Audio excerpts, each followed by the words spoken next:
बिस्मिल्लाहिर्रहमानिर्रहीम। अस्सलामुअलैकुम फ्रेंड, आज के इस लेसन में मैं आपको सिखाने वाली हूँ इंग्लिश टू उर्दू वोकैबुलरी। अगर आपको इसी तरह की इंफॉर्मेटिव और इंग्लिश वीडियोस चाहिए तो इब्राहिम टीवी को अभी सब्सक्राइब कर लीजिए ताकि आपको हमारी मज़ीद वीडियोस की नोटिफिकेशन मिलती रहे। तो चलिए शुरू करते हैं।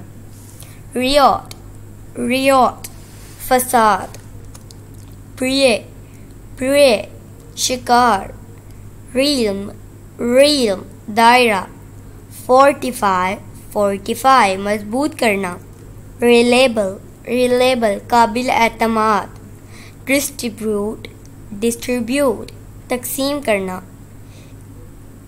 इल्लुमिनेट, इल्लुमिनेट, रोशन करना, मैनिपुलेट, मैनिपुलेट, जोड़ तोड़ करना, गिप्सिस, गिप्सिस, खाना बदोश, खाना बदोश।